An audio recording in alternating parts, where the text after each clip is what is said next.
وہاں ارشاد ہوتا ہے وَسَارِعُوا إِلَىٰ مَغْفِرَةٍ مِّن رَبِّكُمْ، اے مسلمانوں دوڑ لگا دو اور آگے سے آگے نکلنے کی کوشش کرو۔ مسارعت کے معنی ہوں گے تیز دوڑنے میں ایک دوسرے کے ساتھ مقابلہ کرتے ہوئے آگے نکلنے کی کوشش۔ سارعوا الی مغفرۃ من ربکم، اپنے رب کی مغفرت کی طرف دوڑو اور دوڑ میں مقابلہ کرو، ایک دوسرے سے آگے نکلنے کی کوشش کرو۔ وجنت، اور اس جنت کی طرف دوڑ لگاؤ، ارضها السماوات والارض، جس کا پھیلاؤ آسمانوں اور زمین جتنا ہے۔ اعدت للمتقین، وہ تیار کی گئی ہے، سجائی گئی ہے، اسے پورے اہتمام کے ساتھ تیار کیا گیا ہے اہل تقویٰ کے لیے۔ ان اہل تقویٰ کے کچھ اوصاف کیا ہیں؟ الذین ينفقون فی السراء والضراء، وہ لوگ کہ جو خرچ کرتے ہیں، مراد ہے اللہ کی راہ میں، اور اللہ کی راہ میں خرچ کرنے کی دو مدیں ہیں۔ اللہ کی رضا کے لیے اس کے بندوں میں سے جو محتاج ہوں، جن کو کوئی ضرورت لاحق ہو، ان کی مدد کرو، یتیم ہوں، بیوائیں ہوں، مسکین ہوں، کوئی قرض تلے دب گئے ہوں، وہ سب کے سب اس میں آ جائیں۔ لہذا دوسری مت کیا ہے؟ وہ ہے اللہ کے دین کے لیے خرچ کرنا، دین کی تعلیم و تعلم کا کوئی نظام بنانا، پھر یہ کہ دین کو دوسروں تک پہنچانا، اس کے لیے سارے ذرائع جو بھی کسی زمانے میں ابلاغ کے موجود ہوں ان سب کو استعمال کرنا، اس کے لیے خرچ درکار ہے۔ بہرحال میں اس عرض کر رہا تھا کہ یہ دو مدیں ہیں خرچ کرنے کی، الذین ينفقون فی السراء والضراء، مسرت کی حالت میں آدمی کے پاس کافی ہے، غنی ہے، تب خرچ کر رہا ہے تو ظاہر بات ہے اس حالت میں طبیعت پر اتنا بوجھ نہیں ہوتا خرچ کرنے میں، لیکن خود تنگی محسوس کر رہا ہو پھر خرچ کرے، یہ گویا کہ اس سے اگلا ایک قدم ہے، ضراء ہے، تکلیف کے اندر بھی ہو تو خرچ کرے۔ والکاظمین الغیظ،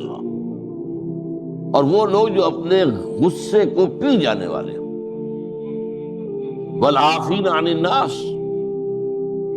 اور غصہ ظاہر بات ہے آتا ہے کسی شخص کی کسی غلطی پر، کسی خطا پر، یا وہ اس نے آپ کے ساتھ کوئی زیادتی کی ہے، تبھی تو غصہ آئے گا نا۔ لہذا غصے کو تو پی جاؤ اور لوگوں کو معاف کرو، والعافین عن الناس، یہ دو کام در حقیقت ایک ہی کام کے دو رخ ہیں، کہ غصہ آیا ہے تو اسے پی جاؤ،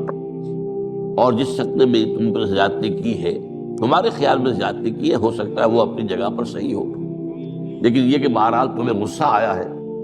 اس غصے کو پی جاؤ اور اسے معاف کر دو۔ واللہ یحب المحسنین، اور ظاہر بات ہے کہ اللہ تعالیٰ کو تو ایسے محسنین ہی پسند ہے۔ اب یہاں بھی نوٹ کر لیجئے وہی درجہ احسان جو ہم پڑھ چکے ہیں بڑی تفصیل سے، حدیث جبرائیل کے حوالے سے گفتگو شروع ہوئی تھی، بعد میں پھر بھی مختلف مواقع پر گفتگو آتی رہی ہے، اور اگلی حدیث میں پھر آ رہی ہے۔ احسان کسے کہتے ہیں؟ تو اللہ تعالیٰ کو ایسے محسن جو اپنے اس دین کو خوبصورت بنا لے، دین ان کا جو ہے اور دینی زندگی ان کی جو ہے وہ دل کو لبھانے والی ہو، وہ لوگوں کو پسند آنے والی ہو، بلکہ یہ کہ اس کے اندر جو ہے وہ حسن جو ہے دل آویزی پیدا ہو جائے۔ تو اس آیت کے حوالے سے میں آج پھر حدیث آپ کو سنا رہا ہوں۔ اس کے راوی حضرت ابو ہریرہ ہے رضی اللہ تعالی عنہ، انہوں نے ذکر کیا ہے، اور اس کی روایت جو ہے امام بخاری نے کی ہے رحمہ اللہ، ان رجلا قال للنبی صلی اللہ علیہ وسلم، ایک شخص نے حضور صلی اللہ علیہ وسلم سے عرض کیا، اوصنی، حضور مجھے کچھ وصیت فرمائیے۔ اوصا یوسی ایصاء، وصیت کرنا، وصا یوصی توصیتاً، اس کے معنی بھی وہی ہے۔ وصی وصی کے معنی ہو جائیں گے تدریجاً مسلسل وصیت کرتے رہنا، نصیحت کرتے رہنا۔ اور ایک ہے، ایک مرتبہ آپ نے ایک بات کہہ دی، اوصی نے مجھے وصیت فرمائی، مجھے نصیحت فرمائی، قال لا تغضب، آپ نے ایک ہی بات فرمائی، غصہ نہ کیا کرو، مغلوب الغضب نہ ہو جایا کرو، کہ غصہ آئے اور تم پر چھا جائے، تمہارے اوپر اپنا غلبہ کرو۔ فردد مرارا، اب اس شخص کے دل میں شاید کوئی اور بات تھی، اس نے پھر پوچھا، اوصنی حضور، بس کیجیے وصیت۔ آپ نے پھر فرمایا لا تغضب، پھر پوچھا، وہ تکرار کرتا رہا اور حضور نے بھی ہر مرتبہ وہی بات کی۔ اب اس سے اندازہ ہو جاتا ہے کہ یہ اس بات کتنی اہم ہے۔ تب پہلی بات تو میں کہ غصہ آ جانا کوئی غیر فطری بات نہیں ہے، غصہ اللہ تعالیٰ نے انسان میں رکھا ہوا ہے۔ البتہ غصے کے اعتبار سے حضرت حسن، غالباً حسن بصری رحمہ اللہ، ان کا ایک قول بڑا حکیمانہ ہے، بہت حکیمانہ ہے۔ وہ فرماتے ہیں کہ ایک انسان تو وہ ہوتا ہے جو پورا انسان ہوتا ہے، مکمل انسان، ایک ہوتا ہے نصف رجل، آدھا انسان، وہ انسانیت کے معیار پر پورا نہیں ہو سکتا، ہاں نصف تک آ جاتا ہے۔ اور ایک انسان ہوتا ہے لیس برجل، وہ انسان ہوتا ہی نہیں، وہ حیوان ہوتا ہے۔ پورا انسان وہ ہے جسے غصہ دیر میں آئے اور جلدی رفع ہو جائے، اور آدھا انسان وہ ہے جسے غصہ جلدی آئے لیکن جلدی رفع بھی ہو جائے، یا دیر میں آئے اور دیر میں رفع ہو، یہ دونوں برابر ہو جائیں گے۔ جلدی غصہ آیا جلدی ختم بھی ہو گئے، دیر میں آیا دیر لگا دی جانے میں بھی۔ اور جو شخص سرے سے انسانیت کا مستحق ہی نہیں کہ اسے انسان مانا جائے، انہیں غصہ جلدی آ جائے اور دیر میں جائے، وہ اصل میں پھر انسان نہیں، وہ اخلاقی اعتبار سے پورا انسان کہلانے کا مستحق نہیں۔ تو غضب کے اعتبار سے یہ تین درجے جو ہے وہ سامنے رہتے ہیں۔ پھر مزاجوں کی بات بھی ہوتی ہے، اللہ تعالیٰ نے مختلف مزاج بنائے ہیں، بعض طبائع کے اندر جمال کا عنصر زیادہ ہوتا ہے، جمالی شخصیت، خوبصورت شخصیت طبعا، بعض جلالی مزاج کے لوگ ہوتے ہیں، ہمارے بزرگوں میں بھی ہوتا ہے، دیندار لوگوں میں بھی ہوتا ہے، یہاں تک کہ نبیوں میں بھی ہے۔ حضرت موسیٰ علیہ السلام جلالی طبیعت کے آدمی، آپ کو معلوم ہے ان کے واقعات تمہارے سامنے ہیں جو قرآن میں موجود ہیں۔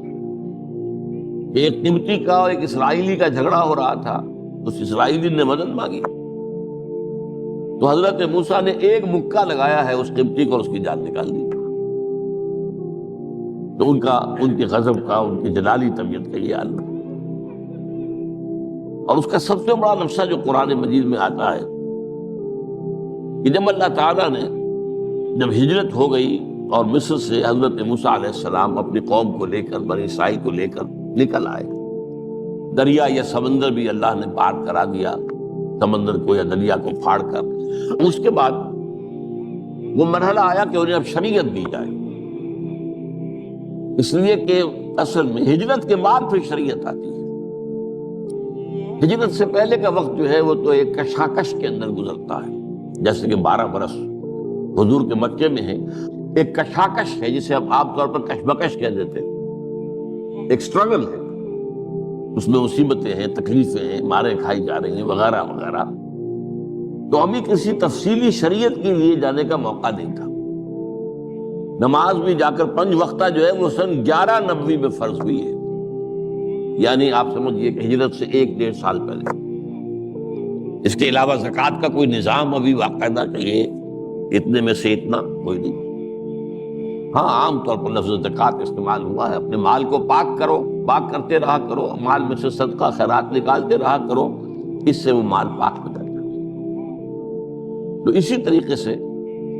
جو ہجرت آئی حضور پر، جو ہجرت کے بعد شریعت نازل ہوئی مدینہ منورہ میں، اور دورہ ترجمہ قرآن میں یہ بات واضح میں کر دیا کرتا ہوں کہ اس شریعت کا بلو پرنٹ جو ہے، یہ لفظ آپ میں سے بہت سے حضرات جانتے ہوں گے، کوئی عمارت بنانی ہو تو اس کا جو نقشہ بنتا ہے پہلا وہ ایک نیلے کاغذ پر بنتا ہے، بلو پرنٹ۔ تو بلو پرنٹ جو ہے اس شریعت محمدی علی صاحب الصلاۃ والسلام کا، وہ سورہ بقرہ میں تیار۔ پھر اس میں جو تفاصیل کے اور پورے جو خد و خال آئے ہیں وہ پھر سورہ نساء اور سورہ مائدہ اس کی تکمیل کی شروع۔ بہرحال جب حضرت موسیٰ کو اب اللہ تعالیٰ نے طلب کیا 40 دن کے لیے کوہ طور پر، اس کو ہم چلا بھی کہہ سکتے ہیں، 40 روز کی اللہ تعالیٰ نے ان سے ریاضت کروائی، مشقت، روزہ اور یہ کہ عبادت اور ذکر الہی۔ اس کے بعد انہیں اللہ نے تورات عطا فرما دی۔ اس میں آپ کو یاد آ جانا چاہیے حضور سے بھی قرآن مجید کے نزول سے قبل اسی طرح کا معاملہ غار حرا میں آپ کی جو خلوت گزینی ہوتی تھی، اور وہاں پر جو بھی آپ اب کیا عبادات کرتے تھے یہ ہمیں معلوم نہیں ہے، لیکن یہ ہے کہ عام طور پر جو محدثین نے کہا ہے کان صفت تعمدہ فی غار حرا التفکر بالاعتبار، غور و فکر کرتے تھے یہ کائنات کیا ہے، کیا اس کا نظام ہے، یہ معاشرہ ہمارا کدھر جا رہا ہے، یہ خرابیاں کیوں بڑھ رہی ہیں، یہ کیوں انسان کا خون کرتا ہے، یہ کیا بات ہے، یہ کیا وجہ ہے کہ کچھ لوگ بھوکے مر رہے ہیں اور کچھ لوگ جو ہیں ان کے پاس بہت دولت جمع ہو گئی۔ یہ غور و فکر جو ہے تو یہ آپ کا رہا ہے بہرحال، لیکن یہ کہ تخلیہ اور غار میں آپ کا قیام یہ اپنی جگہ پر ثابت